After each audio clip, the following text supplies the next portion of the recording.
Memorial Day deals are here at Lowe's. Get up to 40% off select major appliances, including Samsung. Plus, save an extra $50 on every $500 you spend on select major appliances $396 or more, like the Samsung Bespoke French Door Refrigerator featuring beverage center and dual ice maker. Shop at Lowe's today. We help, you save. Valid 5/15 through 6/18. Selection varies by location. Total savings varies based on purchase amount. See Lowe's.com for details. Blog Talk Radio.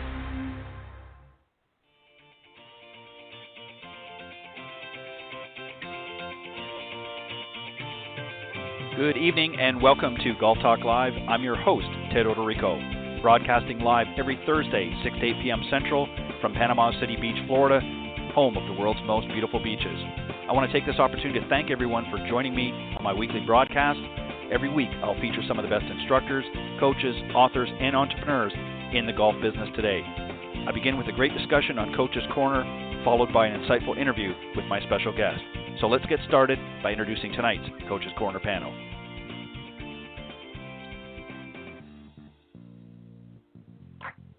All right, I want to thank everybody for joining in tonight and listening to Golf Talk Live. I appreciate everybody joining us here live this Thursday evening, June 6th.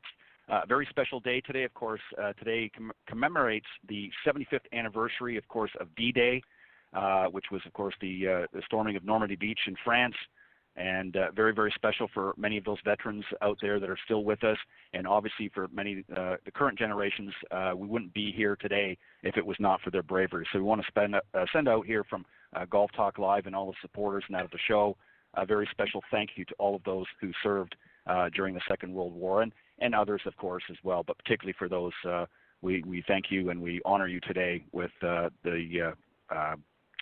our blessings, if you will. Also, I want to remind everybody before I bring out the panel that the Coach's Corner panel, of course, is sponsored again this season with Golfswing.com. Golfswing.com, with its cutting-edge technology, have teamed up alongside some of the best golf instructors, coaches, and swing gurus in the business. Together, they have created one of the best video teaching and training online platforms in golf. So if you're ready to break 100, 90, 80, or even 70, then by all means join their online video academy and learn from some of the best.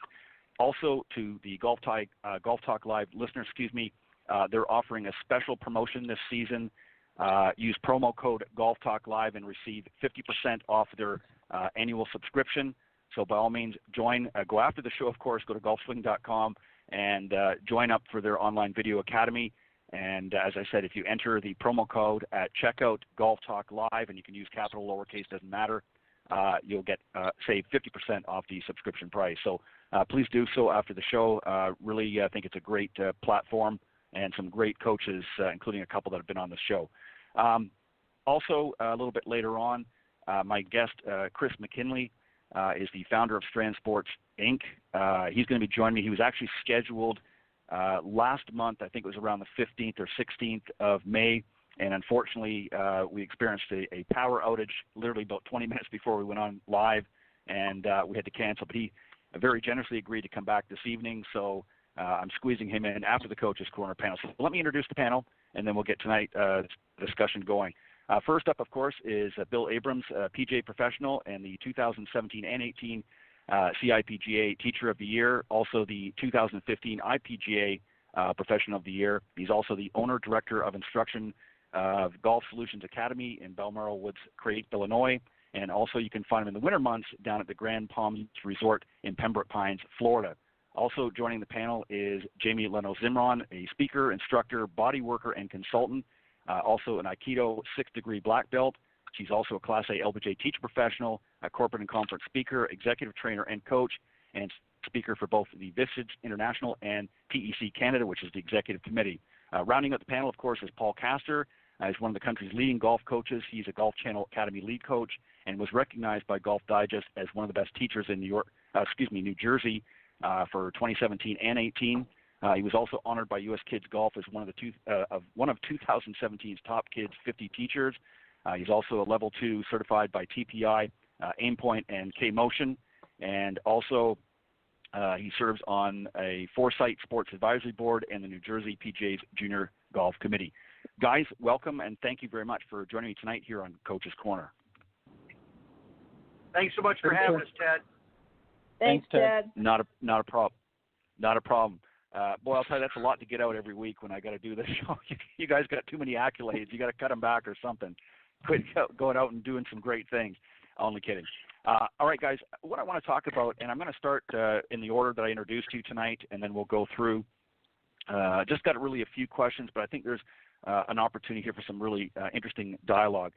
You know, there's a lot of, so Bill, I'm going to start with you first. There's a lot of, I guess, debate, if you will, and I know we've talked about much of this before, but I think it's worth getting into a little bit more detail tonight. Fundamentals versus technology. And what I mean by that is obviously many of our older players and older coaches, if you will, have always relied on teaching the basic fundamentals, the grip, stance, posture, that sort of thing. Many of our younger and newer coaches coming out have sort of been taught under the technology that's out there and don't really spend as much time.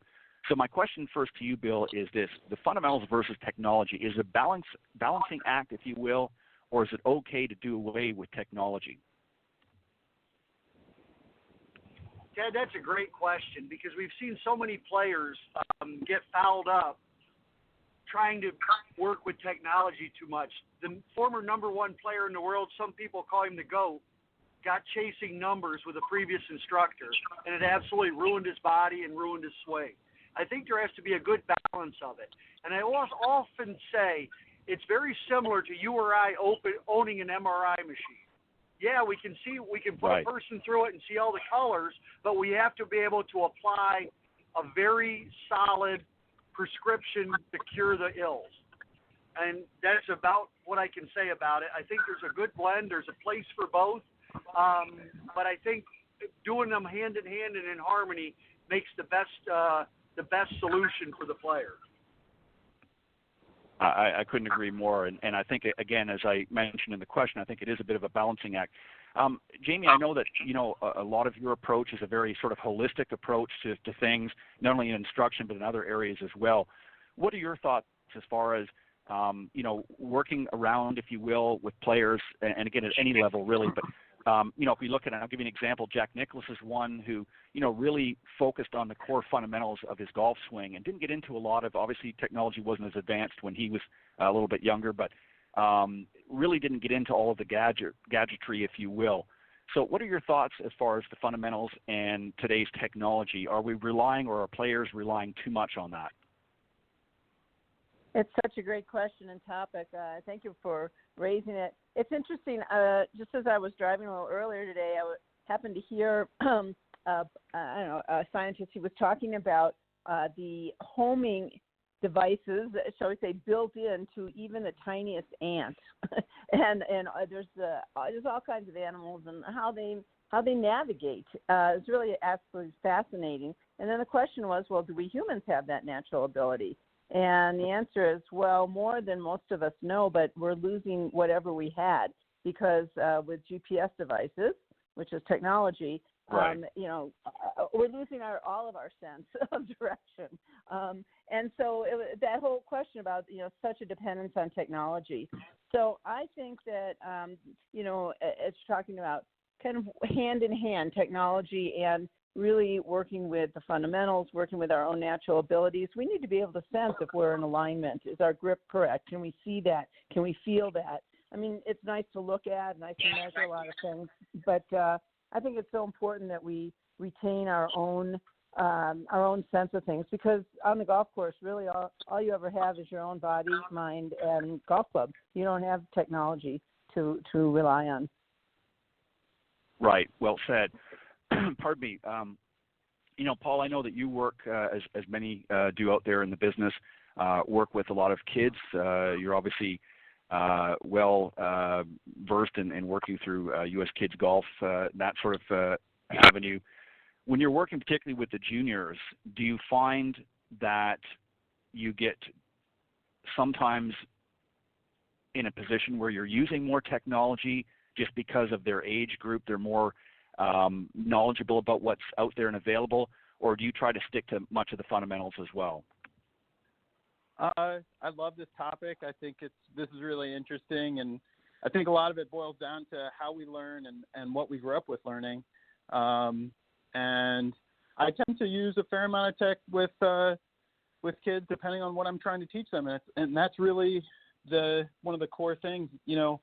What are you trying to focus on? And the technology can really be a big benefit to helping people learn certain things faster than I think relying on some kind of older school methods of learning. I mean, I worked on a lot of fundamental things in my grip and my posture and my stance growing up, but working with KVEST, using biofeedback, some of this technology allows us to kind of see the unseen and feel things in a new way that helps make that learning, helps accelerate the learning process. So I tend to do a balance of both. I'll work with kids on, simple junior golfers on simple grip concepts and, ball position and core fundamentals, but we'll also use technology to feel proper alignment or, top of backswing positions or things that are going to help them strike the ball better, faster. So it's kind of a combination of the two. Yeah, and I would agree with that. I think you're all exactly right. I think that really it's sort of a twofold thing. I think obviously, starting with the fundamentals and the basic understanding of what happens in the golf swing, and then using technology to sort of reinforce those ideas or even complement some of the instruction. I think sometimes what happens, and I'm just going to add this very quickly and then we'll move on, is if we rely too much on the technical side or the technology side of things without really first explaining what actually happens in the golf swing, I think the student quite often does not understand what it really, they see the equipment and they see all the numbers and things like that, but they don't really have an appreciation of what it is that we're trying to show them. So I think sometimes, as you've all said, I think it's really a balancing act, and I think that starting with the fundamentals and then using the technology as a support, and also really, Paul, as you pointed out, as a feedback for instructors. And I think, unfortunately, what we're seeing in today's golf instruction with some of the, especially again, some of the younger ones coming up, is they're relying heavily and solely on the technology without really first explaining what's sort of happening in the golf game beforehand. And again, I know times change and things like that, so I think we have to be mindful of that. The other thing I wanted to ask, and I'm going to start this time with Jamie and then Paul and then Bill. How much time, Jamie, really, if you're going to sort of put it into a time frame, not necessarily by minutes, but by overall efforts, should be dedicated to working on the fundamentals itself as opposed to the actual golf swing? And the reason why I say that is, we see lots of people out in the driving range and they're hitting ball after ball, but they're not.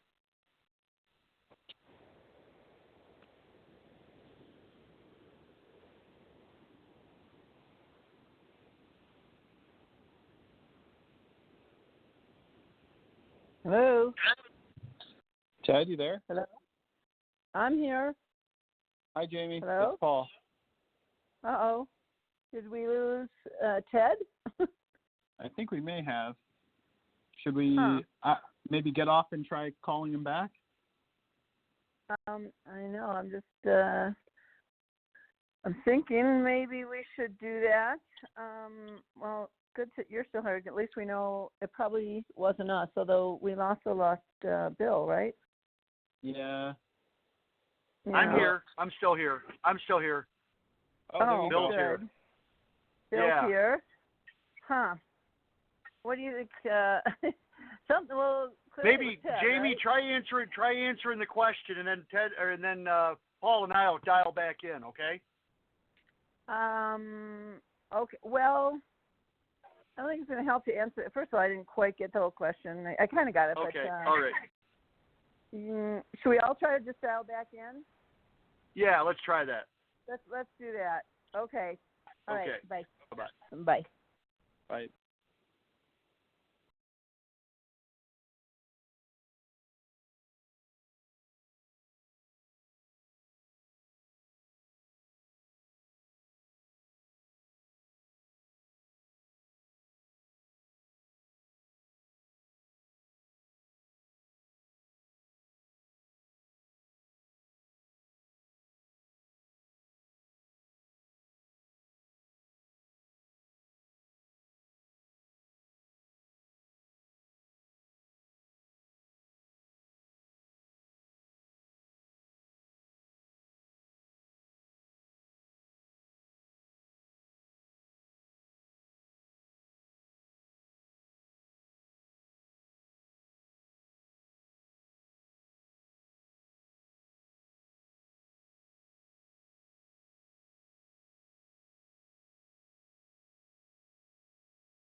Hi, everybody. Paul. Hi, Hey there, you guys. I'm here. Okay, Yep, is we're all everybody here. back? Okay, my apologies. Hi, Jamie. I'm sorry. My apologies, everybody, and I apologize to the listeners. I'm not sure what happened, but for some reason it wasn't letting me back in. I guess it didn't want me to host or something. I'm not sure. I'm going to just. I guess you're a bad mouth in technology. That's what happened. Yeah, That's right. I think that's exactly what happened. So my apologies, everybody, but it temporarily locked me out. So yeah, I guess we'll move on. But Jamie, what I was asking you is essentially, how much time should we be dedicating to the fundamentals versus the golf swing? I mean, most people that we see out in the golf range, practice facility, they're hitting ball after ball, but they're not really working on some of the key fundamentals like a good grip and so on. So, if you're talking with your students, what is it you're trying to say to them and say, look, these are important areas to understand and to be able to master, if you will. It's not just a matter of swinging the club. Sort of walk us through that a little bit. One of the things that I always ask my students right off the bat, and it really doesn't matter what level, if they're new to me, I ask them what the PGA is. And my answer about the PGA is posture, grip, alignment. And LPGA is about loving your posture, grip, alignment so that it feels comfortable. It's related to how you take the club back, your balance through your swing and through your follow through. All of these. So these are what we call the fundamentals of golf: posture, grip, alignment. A for me is also aim and alignment. And I think that it's important as a beginning golfer that you really learn about those and develop an LPGA, right? And if you have been golfing for a while and at any level, this is something we need to check all the time. So as you mentioned, you'll see people out there just hitting balls, and not taking in terms of time that you ask, just taking, it doesn't have to be a long time, but really learning to take a couple of seconds to really check those things. On the driving range, a lot of people put down alignment sticks. Those are really helpful.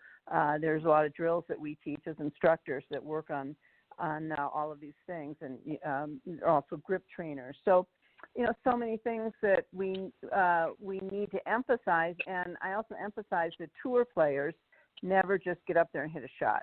They check. They have a little quick checklist during their, as they're doing their pre-shot routine, step into the sort of hitting zone, as Peter Nielsen and Lynn Merritt like to call it. They're checking that. Once that's all set, then you make your swing.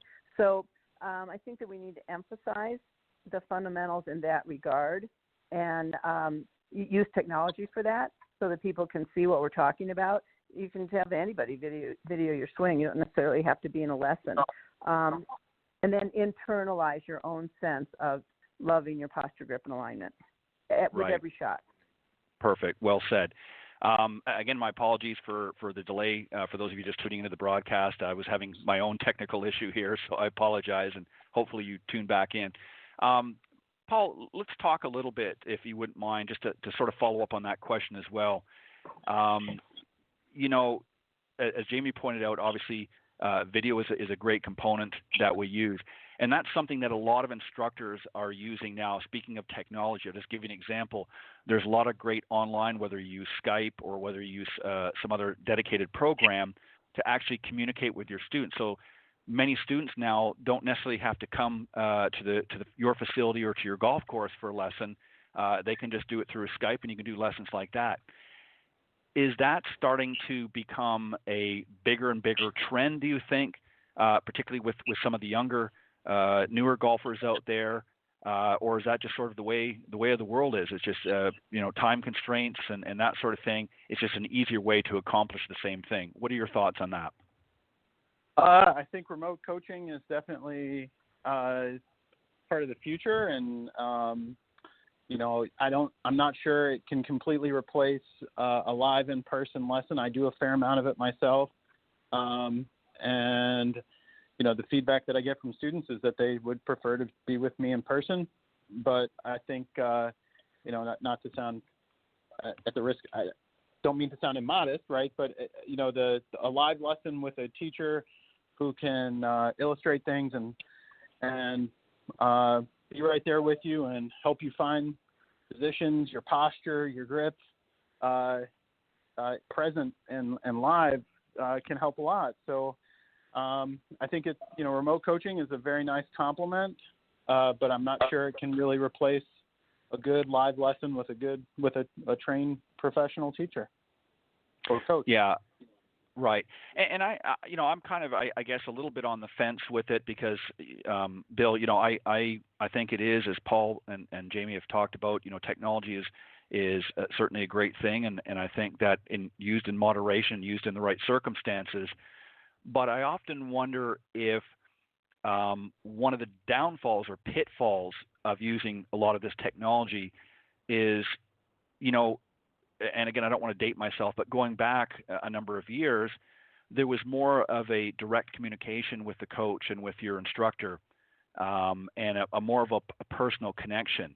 Are we running the risk of losing that connection and really, sort of honing that relationship between instructor/coach for the sake of a quicker method and technology?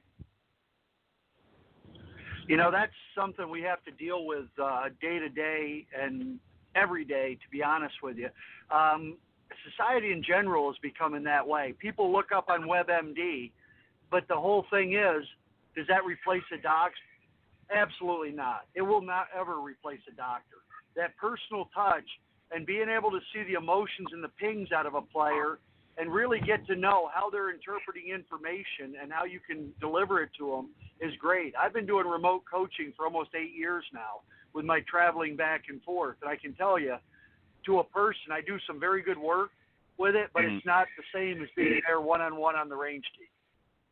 Right, exactly. And I worry sometimes with, and again, I'm all for technology. I don't want to, anybody tuning in, I don't want you to misunderstand my point. I don't want to suggest that technology is bad or that, but I think, again, in today's society, we're becoming so heavily reliant on this technology for various areas of our lives, but particularly for us in the golf industry, that I worry that we're not really developing those relationships, and it's just sort of a hit and miss. You watch this video, well, if it does something great, if not, I'll go and watch this video, and you're not really developing that relationship and understanding. And I think that, we run the risk of maybe having other issues down the road. Paul, I want to move on to another area as well that seems to be affected not so much by the electronic parts of technology, but with equipment. And that is, in many of the earlier golfers, we would see them hitting a variety of different shots, high, low, fade, draws, this sort of thing. Is this becoming a lost art with the modern teaching professional? Because really a lot of the equipment, it's not as easy to work the ball in many ways as it was in an earlier time. Is that sort of a lost art as well? Well, I think the golf ball has changed a great deal. The golf clubs that the majority of golfers play with make it harder and harder to manipulate ball flight, combination of the club and the ball. I can't really speak for other teachers so much, but I still talk about ball flight and how to hit it higher, how to hit it lower, how to plan your way around the golf course and play different kinds of winds. And I think that the more somebody is absorbed in those kinds of things when they play golf, the kind of external factors, then they're generally going to play pretty well when they're and not being as focused on their body and positions in the golf swing. So, I definitely think that equipment has changed a lot, and some of the very high-tech cavity back irons, game improvement irons and distance irons that we see out there are not clubs that you can really manipulate the ball a lot with, and the golf ball's designed to basically go straighter now. So it definitely is a lot harder, but it's still something I tend to focus on as much as I can with people. Right. And a great answer, by the way. Bill, the reason why I asked this, a couple of weeks ago on the show, I had Peter Kessler, of course, who all of you know. And he talked about Tiger. We got into the topic about a number of different players, and Tiger, of course, was one of them. And he said, he's known Tiger, obviously, since Tiger first came out on tour. And he said that basically Tiger has 9 shots in his bag. And, it goes from low to medium to high and left to right and so on and so forth. And he calls on those 9 shots with every ball that he plays, every shot on the golf course. So, he's able to still work the ball, and it's a very valuable tool in his bag because he doesn't just have one shot every time he gets up in front of that ball. He looks at, obviously, what he has to work with, and he relies on whichever shot is going to best serve his need. So it poses the question, Bill, even though the technology is helping us to hit the ball straighter, is that necessarily a good thing? Because there are times that we may need to be able to work the ball a little bit, and we can't as easily. What are your thoughts there? Definitely. Having grown up with Balata and Persimmon, there's a huge difference in the way the golf ball reacts and the way the club reacts. But I always go back with my players, and we work on trajectory a lot. Ben Hogan one time was practicing, and the late Dan Jenkins went out at Shady Oaks to talk to him, and he wasn't really picking out a target. He said, Ben, where are you aiming? He goes, I'm working on trajectory. He goes, well, don't you have to aim at something? He goes, if I have trajectory, I'm going to have accuracy. And we start from there. The up, down, we take it up and down the ladder, and then the little bit of curve you put left or right on it, I find becomes a little bit easier for a lot of players. If they learn to curve it first without adjusting the height, what happens, I find, is they double-cross themselves a lot. If we can work it up and down the ladder, that's going to take care of a lot of the issues that they run into. And the new ball makes that it's a little bit easier to do that than curve it right off the bat. Right. Jamie, we see often, when we look back and see old footage of players like Chichi Rodriguez and Lee Trevino and many of these other, many of the women pioneers in golf as well, they had, and I hate to use this analogy, but a lot of extra tricks, if you will, in the bag. They could do different things with the golf ball, working it in different ways, obviously based on their skill level in that. And it gave them a bigger arsenal, if you will, when they're out in the golf course. Have we reduced golf to basically, a big hit off the tee and a short iron in, and really not a lot of creativity going out in the golf course, especially if you watch on the top tours? It's basically, I hate to use it, but almost like a pitch and putt competition. It's not really a lot of creativity going on the golf course. What do you think, from a teaching professional standpoint, does this create a problem in helping people to really understand some of the other benefits that golf can do if they're reducing really what they're able to do with equipment? Well, as an instructor, I want people to understand what makes the ball go straight, what makes the ball turn left, what makes the ball turn right. And those things are related to, of course, stance, open, close stance, knowing about club face position, open and close. I think these things are basic, and they're not just old school, shall we say. Right. I think that any golfer needs to understand that, because nobody's going to just hit a all the time straight laser beam shot, right? And people notice that right away. And this underlies the ability at a more advanced level in golf to actually shape your shots, to put a little draw on it if you need, or to to fade it around the trees, or whatever it is that we may want to be doing, or how to play the wind, this direction, left and right, and all this sort of stuff. So I think that really just for people to understand the basics is already getting them oriented towards what makes a shot, go left or right or straight. And I think that that's absolutely essential to know. I also think that it's interesting that probably the most famous shot in recent years was Bubba Watson's shot when he won the Masters on the 18th hole, with that incredible curve shot. And people marvel at Phil Mickelson's curve shots or at Tiger's. So no matter what, I don't think that we're going to lose the fascination and the thrill and recognize the importance of being able to shape shots. Right. And I think it's obviously like anything else. I think the game has to evolve and times change. And, I don't want to suggest that we have to live in the past, but I think sometimes, when you see golfers, whether it be amateur or otherwise out at the golf course, there doesn't seem to be as much creativity, if you will, in working the shots and utilizing all the clubs in their bag, because obviously if they're a more proficient hitter, they don't need every club in their bag because they're able to hit it out there far enough, and they're able to come in with one or two different short irons and then their putters. So a lot of times, and that poses a question. Bill, I'm going to go back to you and start this. Is there going to come a point in time where we may not necessarily need 14 clubs in the bag? I don't know if that's really the case, because let's go back. Let's just circle back here a little bit.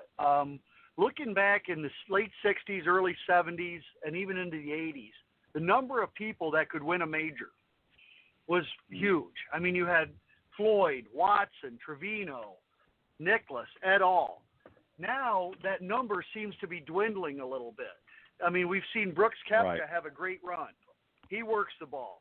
Tiger Woods is back in the game. He works the ball. Dustin Johnson worked the ball. I think that's a little bit, when we see players coming into this age, I still think the 14 clubs are going to be necessary. I just think it's utilizing them all correctly is a bigger thing, because we look at when we base everything on the average week on the PGA Tour, yeah, it's bomb and gouge. I'm not going to lie to you. But when we get into the tougher courses, your Quail Hollows, major championship tests, it's a different story. That ball has to, they have to be able to work the ball a little bit and change the heights that the ball goes to really be a proficient scorer. And with that said, you can't do it with just a set of 8 clubs. Right, exactly.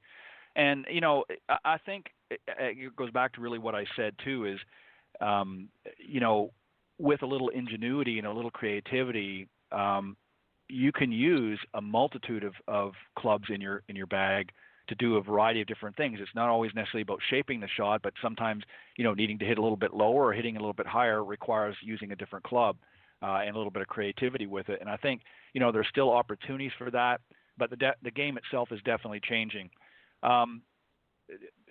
Jamie, I want to go to you on this one here, and then Paul, I've got something a little bit different for you. But, I firmly believe that obviously one of the requirements for all good golf shots is balance.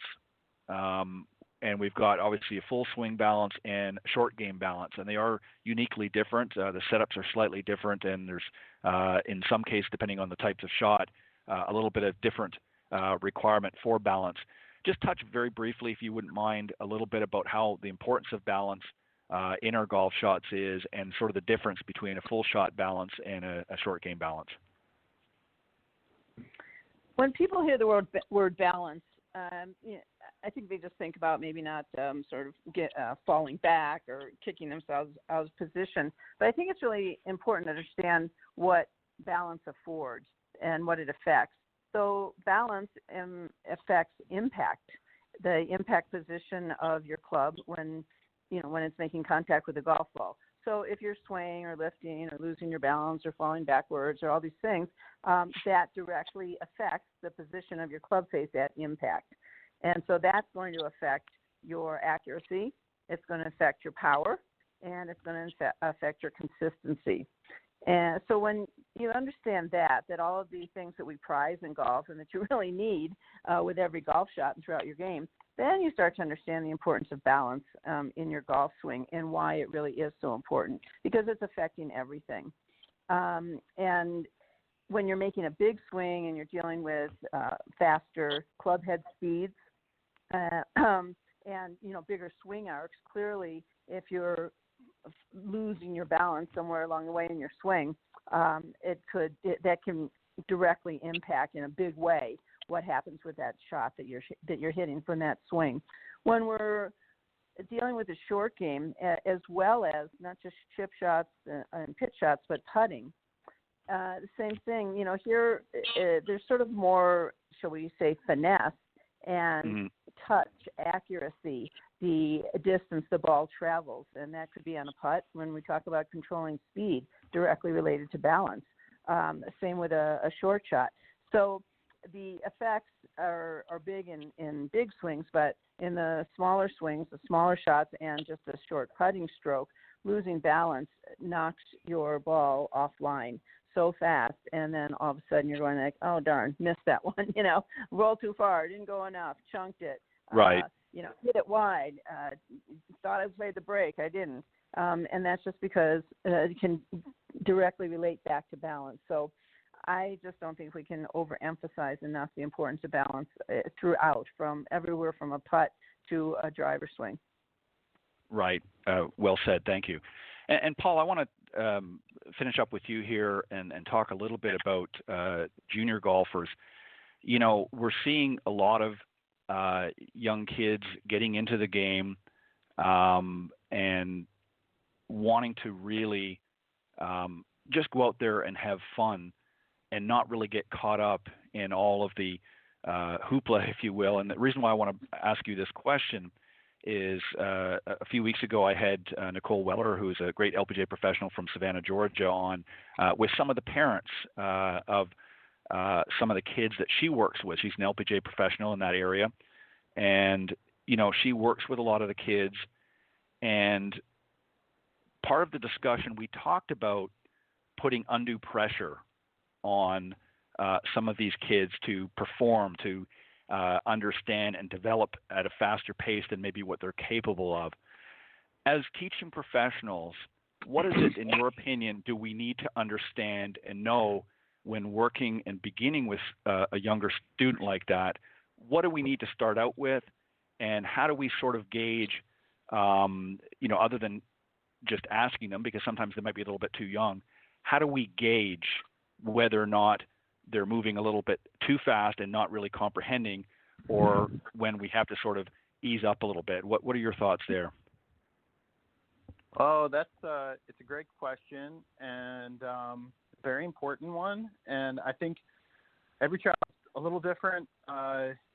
They go through growth stages, and what happens during those growth stages can be extremely important, understanding whether they're in a position to really learn what you're trying to teach them, and whether you're teaching them the correct thing at the right time.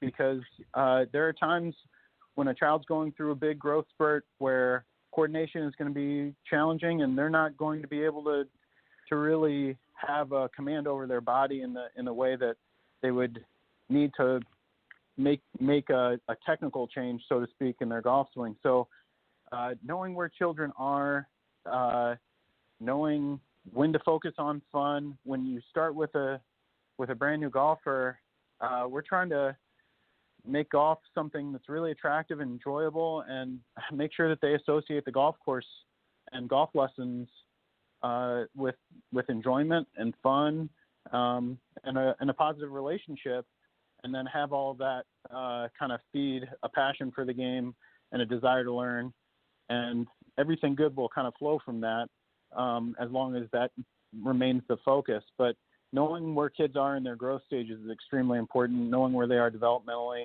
and making sure that we kind of tailor our coaching to them at the right time and at the right pace is really critical. Yeah, I would agree with that. One of the other things that we talked about as well, Bill, just very quickly, is, we talked about from the parent's perspective. Every parent, I think, wants their child to be, good at whatever they do. And certainly when you see one that has adapted to something, again, in this particular case, we're talking about golf, but maybe they've adapted fairly quickly, suddenly, the parents' eyes are rolled in the back of their head, and they're thinking, okay, I've got the next, PGA or LPGA professional here. And they tend to push them. You obviously have an opportunity, I'm sure, to work with a lot of youngsters, and sometimes that conversation with parents isn't always an easy one when you know that, yes, they may have some, given talents, but they may not necessarily need to develop them at that point. as Paul suggested, they need to sort of take it at their own pace depending on the individual. So how do you have those conversations with the parents, and how do you make sure that they don't end up pushing their child too quickly? Great question, because this runs into us an awful lot today, Ted. People feel that, not that it's owed to them, but we see it where, okay, he hits it this good or she hits it this good, they can score this. And they don't get into that natural progression of building themselves mentally and physically to perform as best they can. I keep the parents involved at every step of the way, and I'm a big proponent of Positive Coaching Alliance, which, helps some things. One of them is a criticism sandwich. You say something good, you point out what needs to be corrected, and then something good on the other side. And I don't find parents at times do that. They're always so hard on the child, and they're just pointing out what's wrong. I make it a big point when I coach, especially the elite juniors, to point out what's right, and we reinforce that, but also the area where it's a little weak, we also work to buttress that up so it doesn't bite them when it's least needed. Right, exactly. And that's sort of the gist of the conversations that we had that particular evening as well. And what you and Paul have mentioned so far is pretty much in line with that. Jamie, I just want to ask one further thing, and then we're going to wrap up here. And again, I'm talking about golf as a generalization. One of the things, talking with on Tuesday mornings, I do the other program, Women of Golf, with, of course, my good friend, LPGA professional Legends Tour player Cindy Miller. And we get an opportunity to talk with a lot of the Symetra Tour players who are young ladies coming up, and many of them have, come from international places.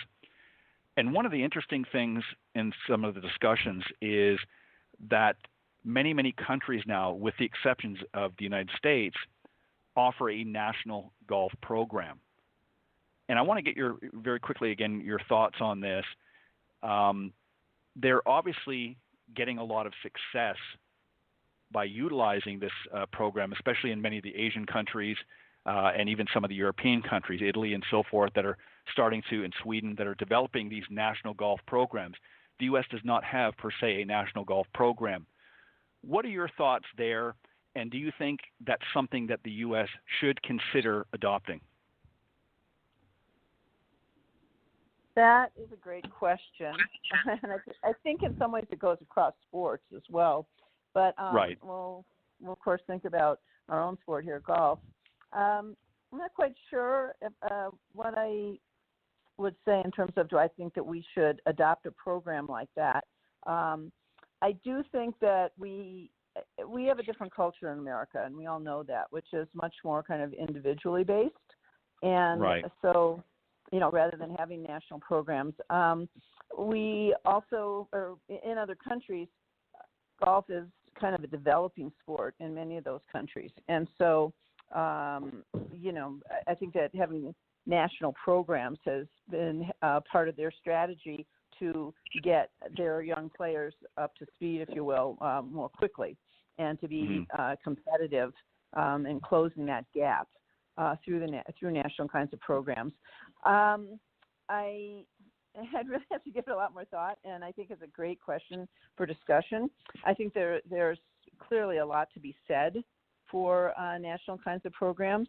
I think that what our approach in the States has been to give more opportunity to more kids and more younger players, whether that's through First Tee kinds of programs or LPGA, USG Girls Golf, and then being sure that everybody has opportunities to play in their high school teams, that there are scholarships at all different division levels in college, and so that, we're trying to give those opportunities. And, honestly, I think that we have here in the States a lot of tremendous programs and a lot of tremendous opportunities for players at junior level all the way to senior level, amateurs to play and to develop that competitive experience. So again, I would love to talk about that topic some more. But I think that if you look in other countries, that it's related to a different culture and to also, in some ways, closing the gap that exists with golf being, shall we say, newer in many of those countries. Maybe not so much in Europe, but in countries. Yeah, you're exactly right. And I think also a lot of them, certainly not every of them, have been sort of spawned as golf was introduced just a couple of years ago into the Olympics. This was an opportunity for many countries to again sort of get involved in golf, and that was a natural sort of evolution. So I think you're right. I think the U.S. obviously being a country that has been, richly developing golf for many decades, unlike some of the other countries.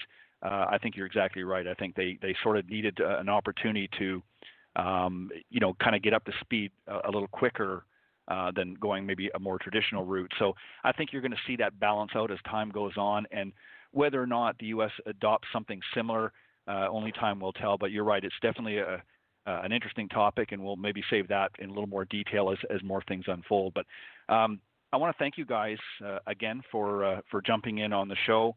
And again, my apologies for the earlier technical issue, not only to the listeners, but to you three particularly. I appreciate you keep attempting to jump back in here and help me out a little bit. So I appreciate that. And again, my apologies.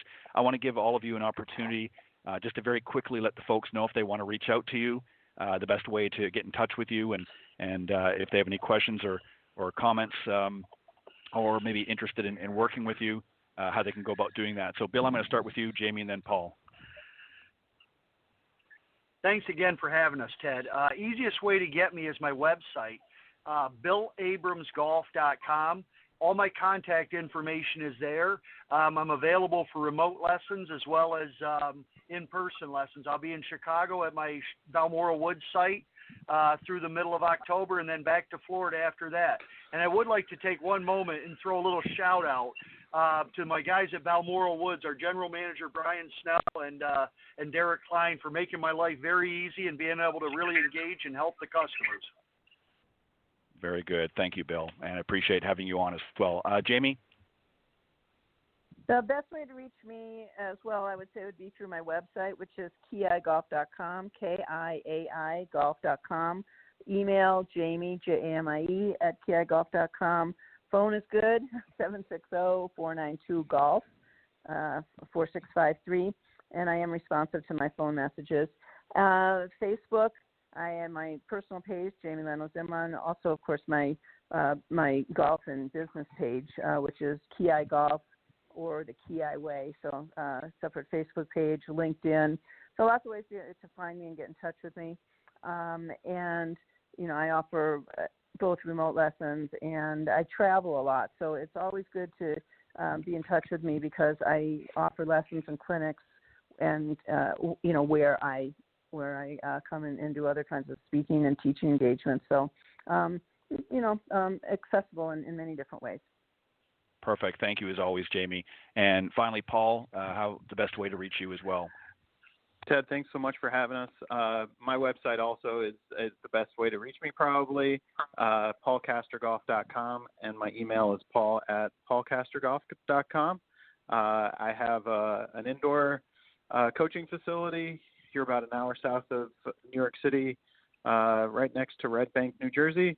And I also offer remote coaching and in-person coaching with kind of a combination of fundamentals and lots of fun technology. So it'd be great to meet any of you, and thanks again for having us.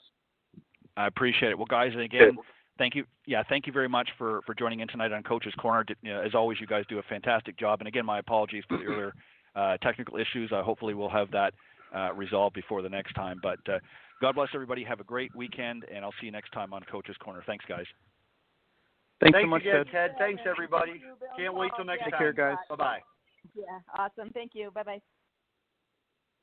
All right, that was Bill Abrams, Jamie Leno Zimron, and Paul Castor. Thanks, guys, again for jumping in on Coach's Corner. Always do a fantastic job. Before I introduce my special guest for the evening, obviously I'm going to wait for him to jump on board. I just want to remind everybody again that golfswing.com, as I was mentioning at the beginning of the broadcast, is the sponsor for Coach's Corner.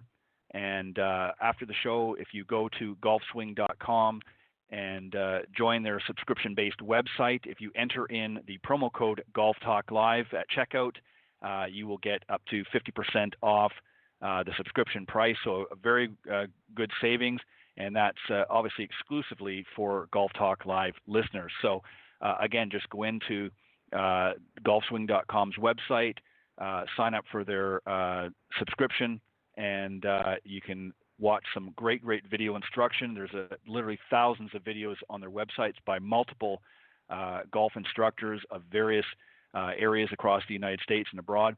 So you definitely want to go and do that. So just visit golfswing.com, and at checkout, just type in promo code Golf Talk Live. It's not case sensitive, so it can be in uppercase or lowercase, so it's not really case sensitive that way. But just enter in Golf Talk Live in the promo code section and earn up to 50% savings off the subscription price.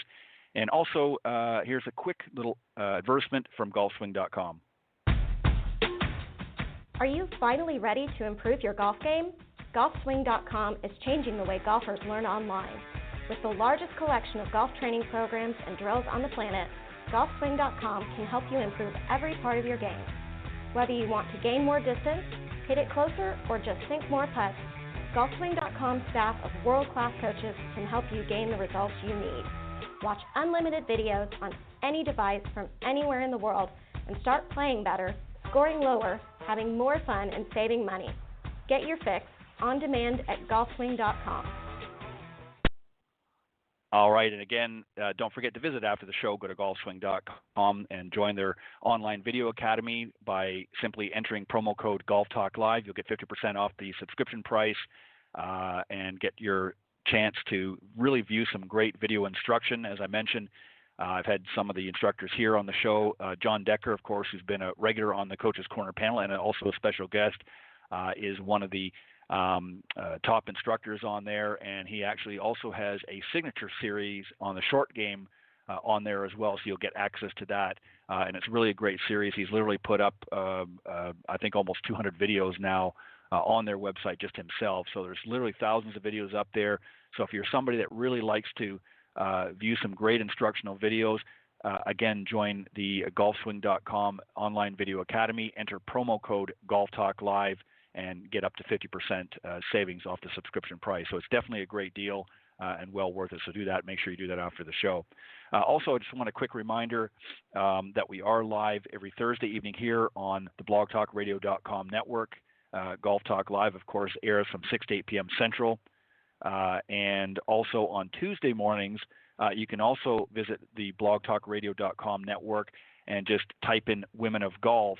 And on Tuesday mornings from 9 to 10 a.m. Eastern, you will catch my good friend, LPGA professional and Legends Tour player Cindy Miller, and, of course, yours truly, as we interview some of the great young ladies and winners from the Symetra Tour, LPGA, and even Legends Tour, and also some great business folks, both male and female, that help to elevate women's golf. So make sure you tune into that as well. And at the end of this show, during the outro, there'll be some other great ways that you can tune into the program, and you can follow through some of those other social media platforms as well. So if you want to follow the show, a great way to do that is go to blogtalkradio.com/Golf Talk Live. And when you get taken to the main page, you'll see the button there. You can follow the show, and you'll actually get emails sent to you giving you notification when the next show is coming up and who's going to be on, a little bit of detail as well. So you get an email reminder in the inbox of your email letting you know of upcoming shows, and that's a great way to follow the show. I appreciate you doing that. And as I said, at the end of the show, there'll be some other great ways that you can also follow if you want to, maybe through iTunes or CastBox or Spotify or some of the other great platforms out there as well. So there's lots of great ways to tune into the show, and you can also find me all over social media as well. You can also check it out there. One other thing that I did want to mention as well with respect to the show, if you can't join us live for some reason, if you go to, again, blogtalkradio.com/Golf Talk Live or any of the other social media platforms that will be identified at the end of the show, if you scroll down to the on-demand section, you will hear the previously recorded shows as well. So if you miss us live, no big deal. Just visit any of those sites and the main site here at blogtalkradio.com, and you can go to the on-demand section and catch all of the previously aired shows that you might have missed. So hope you'll do that, and hope you'll continue to follow and listen into the program. All right, I'm going to introduce my next guest, and as soon as he becomes available and jumps on board, we'll begin the interview section of Golf Talk Live. I'm very excited to have this gentleman on the program. His name is Chris McGinley. He's the founder of Strand Sports, Inc. He's a 30-year industry veteran with 21 years of service at Titleist. Chris built category-leading product lines under the Titleist, Vokey Design, and Scotty Cameron brands from 1995 through 2016. His club professional DNA made him a strong advocate for product education, trial, and club fitting. He is a well-respected and trusted product expert with extensive experience demonstrating the benefits of technology to the world's best tour players, club pros, and even top professionals. Chris has a passion for translating performance technology and golfer insights into an industry-leading product offering. And back in 2016, he started a consulting business which ultimately led to the foundation of Strand Sports, Inc. In June 2017. Strand Sports is the maker of the patented swing-align training aid, which we're going to talk a little bit about tonight, and some other things as well. But I'm just waiting for him. Chris was originally scheduled back in May of, or just last month, I think it was May 16th, if I'm not mistaken, and unfortunately ran into a power outage at that time. Fortunately, we didn't have that tonight.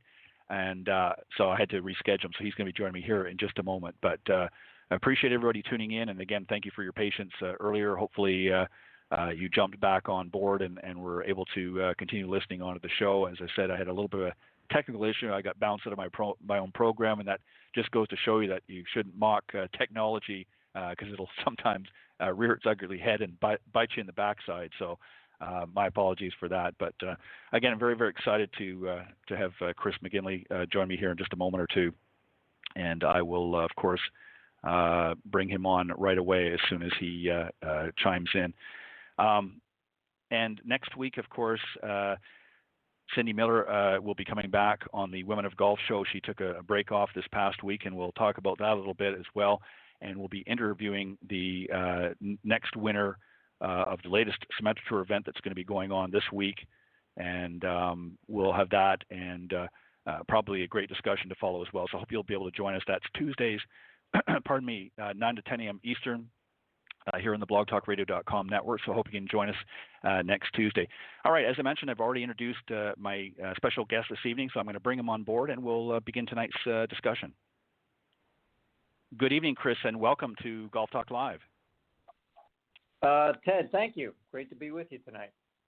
Well, thank you very much for agreeing to come back, and I apologize, as I was just mentioning to the listeners, ran into, unfortunately, a power outage last month, right about 20 minutes before you would have been coming on, and unfortunately, I had to do some fast dialing, if you will, and reschedule, but I appreciate your willingness and eagerness to come back on the show, and I look forward to talking to you tonight a little bit about what you're doing now. But I want to go back a little bit in time, if we can, before we talk about Swing Align, the training aid that you've developed, and just talk a little bit about some of the changes that you've seen. Obviously, you've been involved in really a lot of great products with some great companies, Titleist and Scotty Cameron and some others.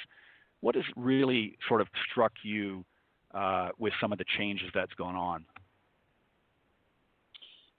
Well, my goodness, yeah. I'm a 30-year golf industry veteran, and I've certainly seen equipment evolve, but I've also seen instruction evolved, just from the way teachers teach and the methods they use to the technology that they use to the incorporation of devices or training aids like this, whether they are, more mechanical devices that you wear or if they're technology devices like motion tracking and things like that. It's certainly come a long way. I'm always amazed at how we continually find ways to make golfers better. And, I've seen my fair share of that from several different sides. I've been in the equipment business for many years and seen products change.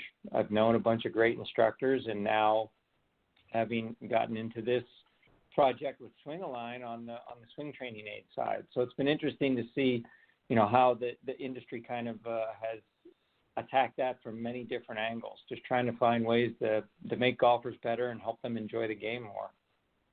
Right, and I agree wholeheartedly. And I want to just read something very quickly, and then we're going to get into our discussion. This was a press release, if you will, on Swing Line out in Oceanside, California, and essentially here's what it says. When it comes to great golf swing training aids, most devices only address one aspect of swing mechanics. Very few work on multiple swing issues until now. Swing Line. The next great golf swing training device is helping golfers improve through consistent alignment with their target line, through keeping their arms and body in sync while rotating and making it easy to build a repeatable golf swing. And obviously Swing Line is an intuitive training aid that is simple to use. So really there's a couple of key things here that are obviously important, and you know this being involved in the business for many, many years. There's a lot of key factors in making a good golf swing.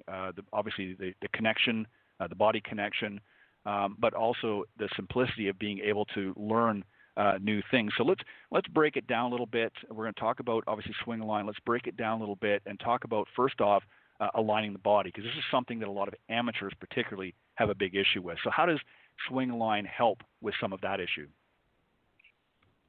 Yeah, I mean, the golf swing is a complicated beast, no question. And one of our goals was to help break it down and simplify it and really, add some consistency into how you approach it. And the first thing you have to do is you have to set up to the ball correctly. And that's no easy matter. I mean, you're not looking directly at your target.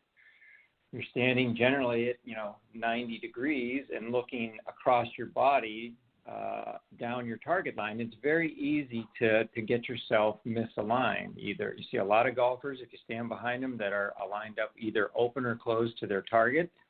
And right. You see a lot of times where their upper body is misaligned with their lower body. And you talk to every great instructor, and they'll always tell you, hey, the first thing is, you got to get pointed in the right direction, or you're not going to hit it where you want. So we came up with this idea based on something that we saw quite often occur with an instructor and a student, or even with your buddies when you're out playing, is someone walking up behind you and laying their club across your chest and showing right. you where your shoulder's pointed. And 9 times out of 10, it wasn't pointed in the right direction. Right. So we had the idea of, hey, why don't we strap an alignment rod to someone's chest? And, lo and behold, no one had ever thought to patent that idea. So we did. And that's really where it starts. So it's a very strong visual indicator. You're not able to stand behind yourself, obviously, when you swing. Right. You need a buddy or an instructor to tell you, hey, you're pointed a little closed on this shot. This just makes it easier. You're able to look down, straight down, and see this alignment rod that you're wearing, and you're able to see the position of your shoulders, say, relative to your knees or your feet. Right. You're able to more easily discern where you're pointed relative to your target line, because your alignment device that you're using as a point of reference is up closer to your eyes. Right, exactly. And I think, Chris, one of the other things too, especially with a lot of the technology that's out there today with, shooting videos. I mean, people can shoot their own video, if you will. I mean, they don't always, obviously, optimally better to have a professional, an instructor there to hold the camera in that. But with the advancements of cell phones and selfies and all this kind of stuff, you can really shoot your own video. So with a great swing alignment tool that you're providing, you can actually shoot that with that alignment aid and then go back, and actually now you can visually see it at a later point to see, because again, you can't always go to the range with a buddy, right? And so it really can work very well and give you some great feedback. And it's also something too that when you are doing maybe a lesson with your local PJ or LPJ professional, this is a tool that they can also use with their students as well, correct? Yeah, no question, Ted. We've had a lot of instructors describe it as kind of a third hand, So they're trying to demonstrate what they want their student to do, what positions they want their student to be in, and being able to not only just physically put them in, but use that alignment rod as a reference point, I think really helps a teacher drive home some of the fundamentals, alignment being the first one. Right. And then another area which, again, as we know, all good golf swings start with a good backswing. And this is something else that your Swing Line training aid helps a lot. And there's obviously some integral areas and parts In fact, there's 3 of them that really, if you wanted to break down the backswing, talk a little bit about them and how the Swing Align training aid can help that area as well. No question. So getting aligned properly is part 1 of the challenge, and we view it as a 3-part challenge. So part 2 on the backswing, as you mentioned, is the 2 big areas we see are rotation and swing plane. So you see so many golfers that think they're turning their body or turning their shoulders, turning their back away from their target, and it just doesn't happen. Really what they're doing is just swinging their arms. So by wearing that alignment rod, you can literally see how much your shoulders are rotating. And in general, just as a rule of thumb, you want to turn your shoulders 90 degrees to your target line, perpendicular to the target line. Again, if you can't watch yourself swing a golf club. If you don't have a student there or someone to tell you how much you're rotating, it's very hard to see that. So the alignment rod serves as a really strong visual reference that shows you how much you've rotated your shoulders. And then the way the alignment rod moves from your setup position to the top of the swing shows you if you're staying on swing plane a lot. And, one of the most common faults for golfers in their backswing is, let's just say if they're a right-handed golfer, their left shoulder, their lead shoulder, goes up in the air, the club gets flat in behind them, and then they come over the top as a result of that. I don't think golfers really appreciate how much their shoulders have to turn under on a more inclined plane. And this device, again, the way it's built, it kind of guides you through that motion. And at the top of the swing, you have another great visual checkpoint. If that alignment rod is level to the ground or pointed slightly down, you've stayed in your posture and stayed on the proper swing plane. If you see that right shoulder coming up, more likely than not, your arms have gotten behind you or you've taken the club back too flat and you're going to execute that dreaded come over the top move to get it back onto the ball when you try to hit it. So right. Right. So that's really that's the fundamentals of the device. It's alignment, rotation, and swing plane, and then the fact that you can swing and hit shots with it and keep your arms and body connected, that's the final piece of the puzzle. Right. And I think really the interesting thing about this is, again, obviously, for those that are working with maybe their local teaching pro or maybe even a swing coach if they're a little bit more advanced, what's nice about a training aid like this is they can go to their coach or their instructor and work on some of these issues.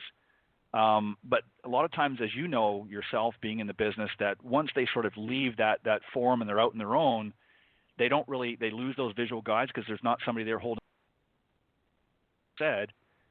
And so a lot of times what ultimately ends up happening is they forget or they don't see that visual cue anymore. So essentially what your product is doing is having that extra feedback when they're not there with their instructor, correct?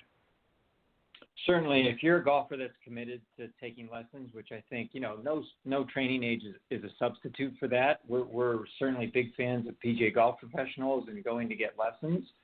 But I think one of their frustrations is those in-between times, like you said. They work with a student, he kind of goes off. He may not have a chance to get back to his instructor, and then by the time he comes back, the instructor's tackling some of the same problems he did the last time he saw them. So we certainly think Swing Align is a way to work on the fundamentals in between. And even for golfers that are do-it-yourselfers, which there's a lot of them out there, you'll go to the range and you'll practice something and you'll get a good feel going. And then you won't get to go back to the range for a month or so. And by that time, it's all gone. So we like to think we can fill the gaps in those in-between times because you don't have to hit balls with this product. You can use it to just rehearse positions, and you can do so in your home or in your garage. And then if you want to, you can take it out on the range and hit any golf shot at full speed with it. So it really covers a wide range of, practice and learning scenarios, which we think is one of the strong points of the device. Right, and feedback is very important, for a lot of, especially our club golfers and our high handicap golfers out there, because, as you know now, Chris, with just time restrictions and that things that people have, they don't always get a chance, as you said, to go back to their instructor. It could be several weeks, it might even be a month or so before they go back, and a lot of times, all was for naught. I mean, they go there and they have some great instruction and great teaching. But then they're off doing other activities or other things to distract them, and they get back out. They haven't had time to go and work on some of these things, and it's almost like starting from ground zero again. So, and this is something too, even though they can hit with it, they can actually use this training aid even while they're at home. They can get in front of a mirror and they can, use it to be able to help look at some of those checkpoints. So it's not always a matter of having to go to the range, correct? No question. I mean, you can use the device, and because of the strong, visual reference on the alignment rod, you don't need to be looking in a mirror. But if you are looking in a mirror, it makes it even more powerful. And you brought up video. I think that was a very good point. I used to work with a company, V1 Sports, and they're kind of the standard in video analysis. You look at V1, you capture someone's swing, and the software is built to help draw lines and analyze positions. That's even further enhanced with a device like Swing Align, because in essence, the line that you would draw through the video program is already on you. You're wearing it, and it moves with you. And there's something visually really powerful about being able to analyze a golf swing that way. So that's one of the nice things of the device. And it's great to be able to offer golfers a chance to kind of keep in that groove. And I'm saying this word at a risk of sounding boring, because everyone wants to hit the ball. Everyone wants to hit the ball further, and distance is important, but consistency, you really, if you boil it down to its roots and you talk to a lot of golfers, they always say, boy, I wish I could be more consistent, from round to round, month to month. And this device really helps with that. Yeah, you're exactly right. I mean, we've all as coaches. I mean, I'm a teacher professional, and I've worked with a lot of people over the years, and sure, they all say I want to be able to hit it further, but really at the core issue is they just want to be a better ball striker. They want to be able to hit it more consistently, because they know they're going to hit a good one every round, but they want to be more consistent in order to get better scores. And that's something really, if you look at some of the stats that are out there, handicaps have really not come down very much or very little for quite some time. And that's caused a lot of frustration. So anything that we can do, both as instructors or training aids or tools that we can use to help educate and help make it an easier transition for some of the players to become better golfers, I'm all for that. So, and it obviously sounds like your particular product that you've developed here does just that. So I want to talk a little bit about one other thing that you've already touched on a little bit, but I want maybe you to go into further and explain the importance of that. And as that is the connection with the arms and the body. A lot of people, especially our amateur golfers, don't understand that. So why is that important, first off, and how does your particular product help accomplish a better understanding of that? Yeah, I mean, it's referred to as a number of different terms: connection, synchronization. The biomechanic guys call it kinetic sequence. It's just, having your body do what it needs to do in the right sequence during the swing, and that really starts with the big muscles driving the smaller ones. So a lot of golfers tend to use their arms, just because they may be athletes and they use their arms in other sports like throwing a baseball. And so, a lot of golfers tend to be very arm-centric. And that's fine if you have good synchronization with your body, but most of us don't. So most of us struggle, and the arms lead the body instead of the other way around. So you've seen golfers, I'm sure, on the tee hitting balls with, let's say, a glove tucked under their armpit or a towel tucked under both armpits. You're basically just trying to lock your arms and body together, right? We kind of looked at that and thought that's not the most elegant way to do that, because you're really trying to force your arms down against your body and you can't really make an athletic motion. So when we developed the device, we thought, well, what's a way to keep your arms and body connected but allow you to make a more athletic move? So we came up with a system of 2 arm cuffs that are connected by a stretchy cord. And so that cord gives you some flexibility, and it allows you still to make somewhat of an athletic motion while still restricting the motion enough to keep you connected. And the alignment rod that I spoke of is passed from one arm cuff to the other. So that also helps keep the device together. So, you hear a lot of instructors talk about, well, when you set up, your arms and shoulders or your arms and torso kind of form a triangle, and you need to move that triangle together. That's easier said than done. And this device, I think, with the visual reference and then your arms held together by the cord, the connection belt, it's much easier to do that. And the connection belt in our device is adjustable. It's literally like a belt loop. So you can widen it or narrow it, depending on the size of your body or depending on how much medicine you need. You might need to really tighten that thing down in the beginning until you kind of get the concept. And you can loosen it up a little bit as you begin to to develop those skills. Right. Now, here's something that I'm sure a lot of people would have this question, and it really goes to the level of golfer. There's a lot of great we've seen over the years a lot of different training aids and things like that are obviously geared for primarily the amateur or the higher handicap golfer to give it a better experience for them. But your product is actually for both. It's not just for the amateur golfers out there, but it's something that even the pros could benefit. What are some of the benefits, that the pros are going to see? Because obviously they're fairly proficient in some of the issues that we've talked about here tonight. But obviously even they sometimes have some missteps along the way. So what really are some of the key benefits that they're going to experience using this product?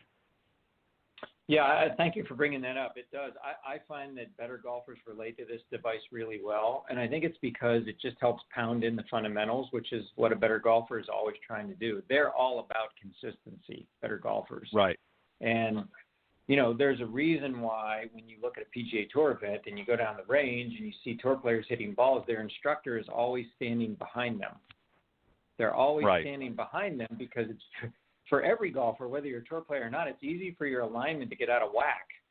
And it happens even at the highest levels of the game. So it's a very good device to just pound in the fundamentals of aligning properly. We like to say it's as easy as looking down, and it really is. So better players relate to that. Everyone, even good players, as you've probably seen, they struggle a little bit with, hey, where is that club located going back? Where is it when I get the waist high? How am I sequencing my arms into my hinge? Where does that club get off plane? It's just nice to have a device that kind of guides you on that journey and gives you a visual reference.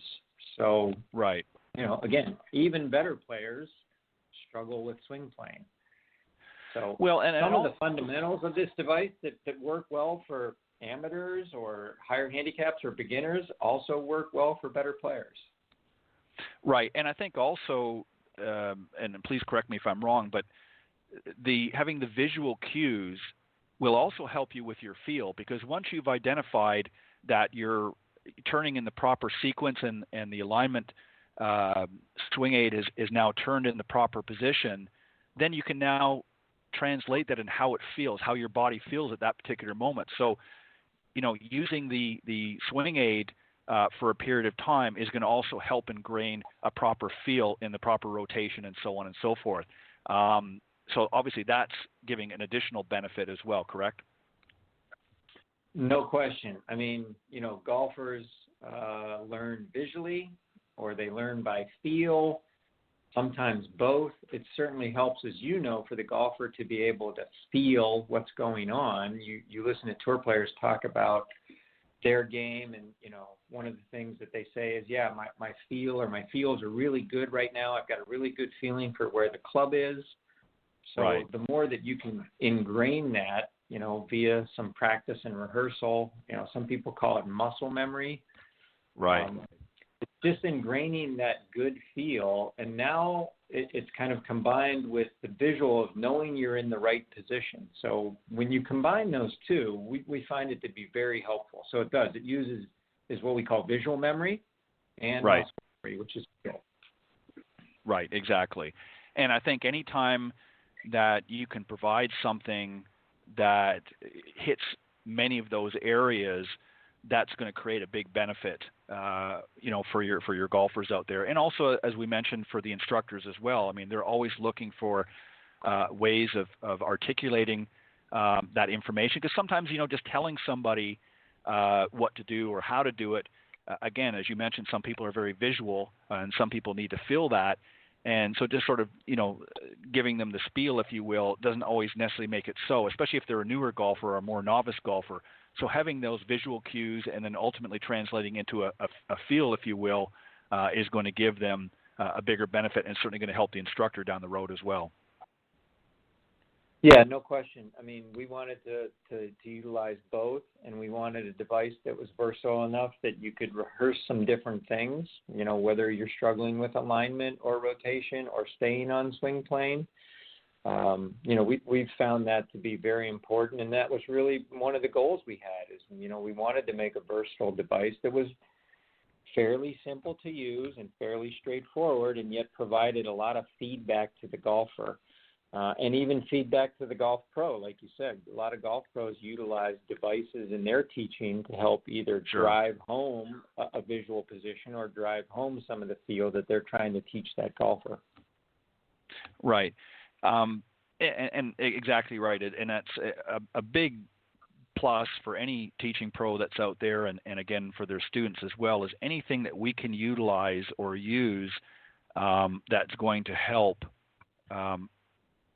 get the results that we're looking to get and ultimately our students want, is a big benefit.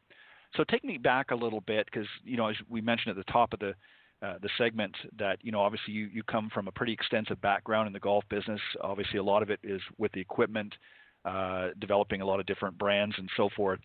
But when you first sort of had this thought in your mind that you wanted to develop Swingline, what was sort of going through your head? Why this particular product? What was it about it that appealed to you as opposed to developing something different? Well, I would say, Ted, that I'm a product guy. I've always been a product guy. That's really been my career in the golf industry. And whether it's been, it's been mostly on the equipment side.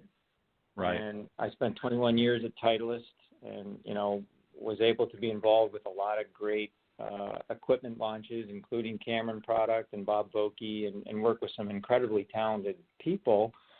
And, we used to say, hey, you got 14 friends to bring with you on a round of golf. Your 14 clubs, you might as well pick the right ones that work for you to come along. So, right. Being able to play good golf, your product that you carry is awfully important. The same holds true to instruction. So you should pick a good instructor that you relate to well, and you should look for products that help you enhance that instruction, or if you're a do-it-yourselfer and you want to learn on your own, something that helps you do that. So to me, when we were kicking around the concept of this, which was originally developed by an interesting gentleman named Alan Strand, which we can get into if you want, I said, this is just really a good product, and this needs to come to market. And that's really what drove me. I'm a product guy. I like seeing good product on the market, and I felt this was such a good concept, it needed to be out there. Yeah, I agree. Share a little bit more of the backstory, if you wouldn't mind. I think it's always interesting to not only learn about the product, but sort of how things came to fruition. So by all means, go ahead. Yeah, Alan Strand, who was the brother of my partner in this business, was an inventor. He was a concert pianist. He was a musician. He was a quasi-scientist. He was a putting instructor. He was just a really interesting, multi-talented, multifaceted guy. And he invented the dandy putter. So this is going back some years, but some of your listeners, and you yourself might remember the dandy putter. It had its moment in the sun kind of in the late 90s, early 2000s. Vijay Singh won the Masters with that putter. And it had 17 wins on the PGA Tour. And so during that period, Alan Strand, the guy that conceptualized this device, was out on tour a lot and, started to notice things about players' swings and came up with this idea. And unfortunately, Alan was stricken with cancer and passed away. And this project really sat undeveloped for a long time. So Alan's brother Everett and I got hooked up, and Ev said to me, "What do you think of this?" And I said, "That's really interesting." I said, "I think we should dust this thing off, we should re-engineer it, and we should bring it to market." And so that's exactly what we did. So it's really a lot of the credit needs to go to Alan, and right. He had a great mind. He had a great mind for product and devices like this. And so since I see myself as a product guy as well, it was just a pleasure for me to help carry on Alan's work. Very good. Great, a great story indeed. And, what's interesting is sometimes, even though he did have some involvement, a lot of times, some great products can derive from people that are not normally traditionally necessarily in the golf industry. They can do other things, and maybe just they have the foresight to see certain things. And as you said, unfortunately, he was stricken down with an illness and wasn't able to bring it to fruition. But you and your partner were obviously able to do that, and that's certainly a great homage to him. It's a nice backstory. Go ahead. And it's really it's a nice backstory, and it's kind of taking a winding route to market. But obviously, we're very happy to see it out there now and see it do well. So, when you envision once the product again sort of came to full fruition, what did you see primarily as your initial market? Was your thinking, okay, let's market this particularly to the teacher professionals? I know we've already talked about it can be used for both. Or were you thinking this is more of a consumer item, or both? What was your thought at that point?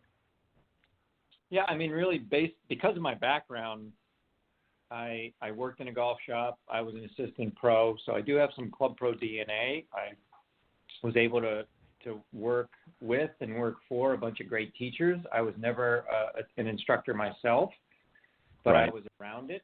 And so I always wanted to make them part of this. I think that was sort of the way we operated at Titleist as well. The club professional was always a great strategic partner of Titleist, and certainly an important part of what makes this industry hum. So I always right. felt that connection. Even at my current job now, I'm doing some work for Honma Golf. We're looking to expand our presence in the U.S. market, and we're going to do that with the help of the Golf Pro. So there's such an important component in my mind, and it was nice to be able to get involved with a guy like Devin Bonebreak, who is an instructor here in Southern California and the spokesman for our product. He works at Rolling Hills Country Club in L.A., and he's a top Golf Digest Young instructor, and he's a Golf Channel Elite Academy instructor. And so Devin has been involved, since really we started to get some traction and redevelop this device, adding his input. Right. And, what he's found out along this journey is that, hey, this is a really great device to help me. So there's always been the trade component, the golf instructor component, and, we are very happy to have, guys that sell it and endorse it for us. So, but, ultimately it is meant for the golfer, and, that's how we approach it. Hey, we want to make it a great device for the golfer, whether they choose to have a golf professional help them on their journey or not. And, right. I think our original feeling was, hey, this is going to be a great device for the average guy, the guy that's really, kind of struggling to understand how to get aligned right and how to make a proper golf swing. And it's certainly great for that. We've been very pleasantly surprised at how well it's resonated with better golfers as well. Right, which is obviously important. I mean, if the better golfers recognize the value into it and start using it, obviously there's a great endorsement in itself.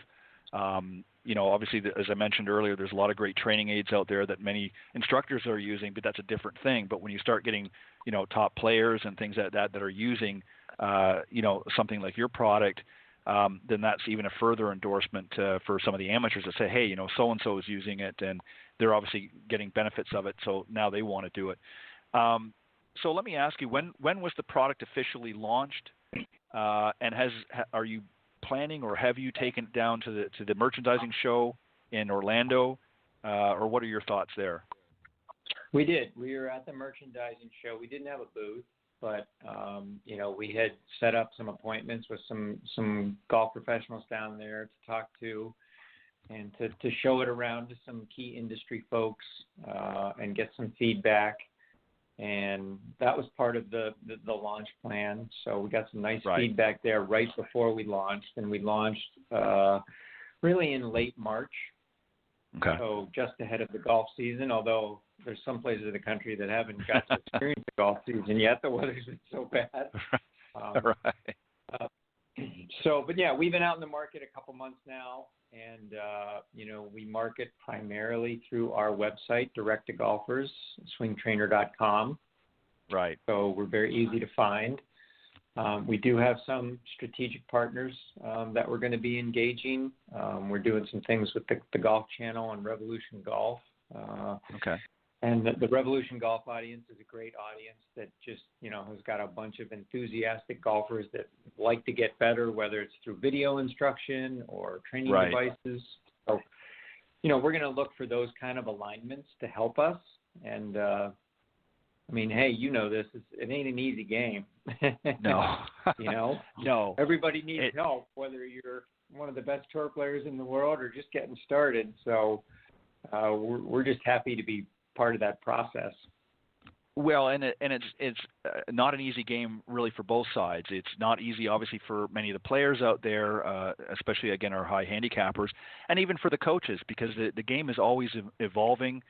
Equipment's always changing. Technology is changing.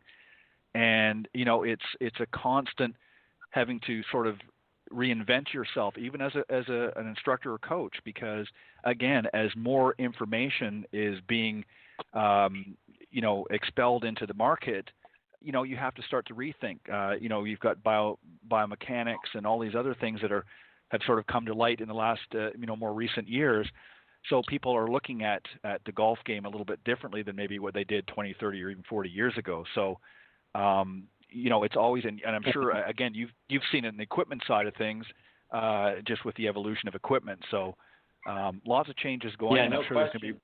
Yeah, I'm sure. And you're on the front line. You have to decide, what things are right for the golfers you deal with, and there's really only so many ways to get better. You can practice, you can play a bunch, although that doesn't always guarantee you're going to get better. You can work on your equipment. You can get new equipment, better technology. You can get club fit. Right. There's new things, like you said, biomechanics. You can work on your body. There's golf fitness now. You can work with a mental coach on your attitude. You can work with a training device. There's more ways now to try to help golfers get better, but it's a game that can never be mastered. So right. You have to find the right thing that works for you. And, again, we're just trying to find our place in that effort to make golfers better, or even just to help them enjoy the game more. Yeah, I would agree with that. I think that's something, that the industry here lately has really been searching for. I mean, obviously, the numbers don't lie. There's certainly a lot of golfers coming in, but there's also some getting out. Some of it, obviously, through, age, as we age, even though you can play, well into your 70s, 80s, and even in some cases 90s and beyond. It's not always easy sometimes with some of the different challenges that we face. But obviously, as instructors or industry people, if we can find ways to make it a better experience and an easier learning experience for some of our students and so forth, then I think that's going to help the industry continue to grow.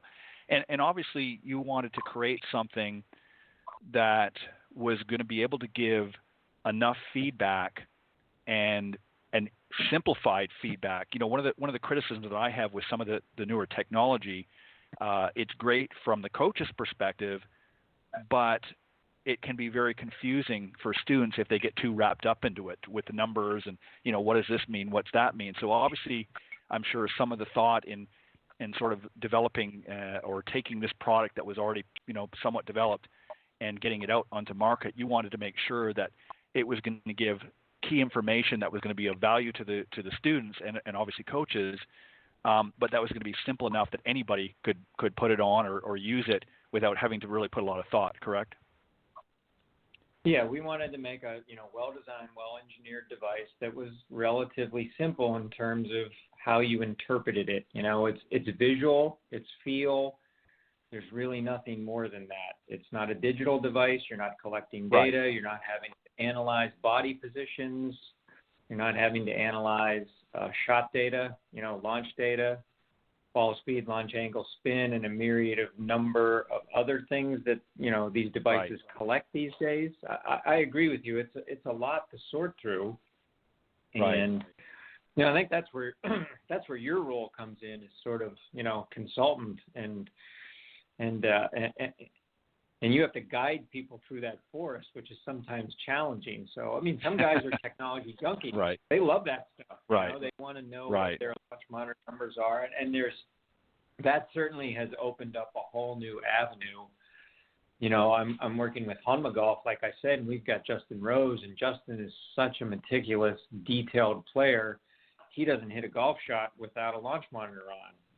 Every single shot he hits, he wants to know the data on. So, that's certainly an extreme level. I think there's devices that work all along the spectrum. We tried to make ours, simple enough and help you out in a lot of areas. Right. And that's a key issue of importance, too, because I think this was one area, and I don't want to get off on a tangent here, but I think this is one mistake that was made in the industry with all this technology, is I think that it was misunderstood of really what the purpose and the role was. It was obviously primarily to be used to gather information to help the coaches and the instructors to better teach their students. And I think, unfortunately, some got kind of caught up in the technology. And as you said, there are some cases out there that they enjoy and sort of thrive on that information, but the majority don't understand it all. And I think that some of the coaches and teachers out there initially got too involved in that process and tried to relay that information to their students, which just, again, they're specifically trained on that equipment. The students are not. So they got confused, and I think a lot of times it overwhelms and it frustrates people. And if they're not seeing improvement and they're just, getting bombarded with a lot of information, that sometimes that is a detriment. So I really like what you've, Chris, what you and your partner have come up with here, because I think sometimes simplicity is the best ingredient for success.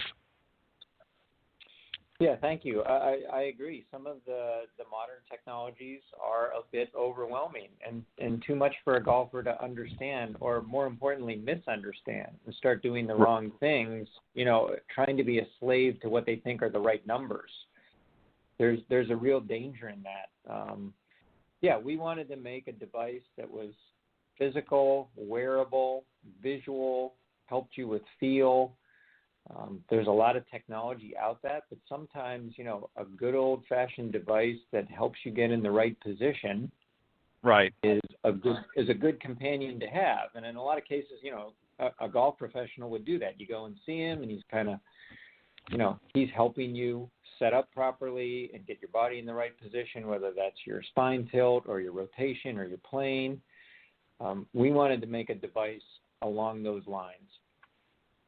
Right, exactly. And as I said, keeping things sometimes in a simple form is more conducive to success. I think, again, if you overwhelm the students with too much technology, and again, it has its place, don't get me wrong, but as a good friend of mine from Naples said one night on the show here, the technology is great, but when the batteries or the electricity goes out, it doesn't work anymore. So, you have to have something to fall. You have to have something to fall back on. And, if you're relying too much on a lot of that, high-tech technology, again, not that it's not have a purpose, but it can be sometimes detrimental as well. So, well, Chris, I want to thank you very much for coming on tonight and sharing, about your product. I think it's a great, again, a great homage to your partner's brother. And I think it's just something that the industry, I hope will grapple to, and not only will consumers, take hold of it, but many of my fellow teaching professionals as well. So obviously, right now it's available through swingtrainer.com. Are you also looking at getting it into some of the box stores, if you will, into some of the traditional golf shops? Are you looking at going that route as well, or are you going to primarily keep it online? I think this device is probably best suited for online, where you can, watch a video and look at some pictures about how it works. The retail stores these days, space is at such a premium. They're not investing a lot of floor space in training aids. So I think the best vehicle, at least, this is our thinking at this point, is online. Right. So, our website, and like I said, we'll have some strategic partners going forward where you'll also be able to see it. But swingtrainer.com, we've got, information about the product. We have some instruction content on there that's interesting to watch about how you use it and how it helps you. And I think that for now, this is the best forum for us. Perfect. Well, again, Chris, I want to thank you very much for joining me tonight on Golf Talk Live. It's been a pleasure and an honor to speak with you, and I want to wish you all the best of luck with this particular product, Swing Line, and I have no doubt it's going to do very, very well. And again, for the listeners, if you go to www.swingtrainer.com, you can get all the information there about the product, and you can also buy it online as well. And I would strongly suggest for you that are out there that are struggling a little bit with your game, and even some of the coaches that are tuning into the show tonight, you may want to check it out. It might be something that you want to put into your wheelhouse of teaching. So again, Chris, thank you very much for joining me on Golf Talk Live. Ted, thank you. Really appreciate the platform to come on and talk about the device and talk about helping how to make golfers better. That's exactly what we're here for, so I appreciate it. Chris, have a great weekend, and again, thank you. And I hope you as well. I hope you'll continue the trend, and maybe you'll come up with some additional products with your partner as well. But you certainly hit a home run with this one. Thank you, Ted. Have a good evening. You're very welcome. All right, you too. Bye-bye. All right, that was my very special guest, Chris McGinley, founder of Strand Sports, Inc., and, of course, the Swing Line training aid that is available online currently at www.swingtrainer.com. And, again, there's some great video on there explaining a little bit more detail how the product works and so on and so forth, and there'll be more things, I'm sure, to follow. So go to swingtrainer.com and check out their product, Swing Line training aid. I think you'll find it'll be a very helpful product for you in mastering your game. Also, I want to remind everybody before we go to go to golfswing.com and enter at checkout, if you sign up for their online video academy, some great teacher professionals that you can find on there. At checkout, if you enter in the promo code Golf Talk Live, again, doesn't matter whether it's upper or lowercase, the promo code Golf Talk Live, and receive a 50% reduction off the subscription price on their online video academy. Again, go to golfswing.com and sign up today. I want to thank, again, the group from the Coach's Corner panel this evening, Bill Abrams, Jamie Leno-Zimron, and Paul Castor. And again, Chris McGinley, founder of Strand Sports, Inc., for joining me tonight on Golf Talk Live. God bless everybody. And again, thank you to all of those that serve this great nation and those that have given much sacrifice. I want you to know that we appreciate it very much, and we honor you on this 75th anniversary of D-Day. God bless everybody, and I'll see you next week here on Golf Talk Live.